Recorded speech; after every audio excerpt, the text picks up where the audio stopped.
ప్రపంచం ఛానల్ కు స్వాగతం। ఈ రోజు మనం ఈ వీడియోలో హనుమాన్ జయంతిని 2 సార్లు ఎందుకు జరుపుకుంటారో అనే విషయాన్ని తెలుసుకుందాం। భారతీయ సంస్కృతిలో అత్యంత శక్తివంతుడైన దేవుడు ఎవరు అంటే తడుముకోకుండా చెప్పే పేరు ఆంజనేయుడు। ధైర్యానికి భక్తికి నిలువుటద్దం మన హనుమంతుడు।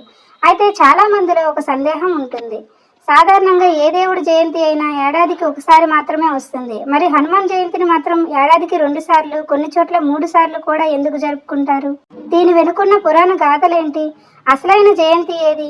ఈ వీడియోలో పూర్తి వివరాలు తెలుసుకుందాం। మొదటిగా ఉత్తర భారతదేశంలో అత్యంత వైభవంగా జరుపుకునేది చైత్ర పౌర్ణమి।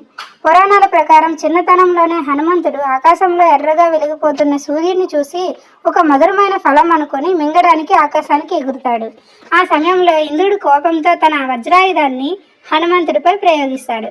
దాని దాటికి హనుమంతుడు మూర్ఛపోయి కింద పడిపోతాడు। వాయుదేవుడు తన కుమారుడి పరిస్థితి చూసి ఆగ్రహించి లోకంలో గాలిని స్తంభింపజేస్తాడు। అప్పుడు బ్రహ్మదేవుడు మరియు ఇతర దేవతలు వచ్చి హనుమంతుడిని నిద్రలేపి ఒక్కొక్కరు ఒక్కో అద్భుతమైన శక్తిని ప్రసాదిస్తారు।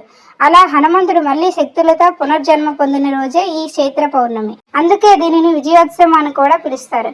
ఇక మన తెలుగు రాష్ట్రాలైన ఆంధ్రప్రదేశ్ మరియు తెలంగాణ విషయానికి వస్తే ఇక్కడ వైశాఖ బహుళ దశమి నాడు హనుమాన్ జయంతిని ప్రధానంగా జరుపుకుంటారు। దీనికి గల కారణం హనుమాన్ దీక్ష।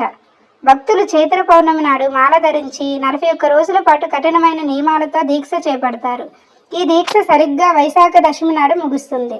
అంతేకాకుండా హనుమంతుడు పరాశర సంహిత ప్రకారం వైశాఖ బహుళ దశమి శ్రావణ నక్షత్రంలో జన్మించాడని మన పూర్వీకులు పండితులు చెబుతుంటారు। అందుకే తెలుగువారు ఈ రోజును మహావీర జయంతిగా జరుపుకుంటారు।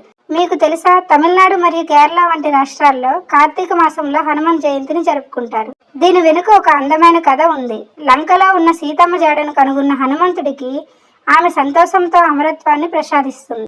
ఆ రోజు కార్తీక కృష్ణ చతుర్దశి అని భక్తుల నమ్మకం। అంటే మనం దీపావళి జరుపుకునే సమయానికి ఒక రోజు ముందు అన్నమాట। హనుమంతుడు చిరంజీవిగా మారిన శుభ సందర్భాన్ని పురస్కరించుకొని ఈ వేడుకలు నిర్వహిస్తారు। చూశారు కదా, ప్రాంతాలను బట్టి పురాణ గాథలను బట్టి తేదీలు మారవచ్చు, కానీ ఆ బజరంగ బలిపై మనకున్న భక్తి మాత్రం ఒక్కటే।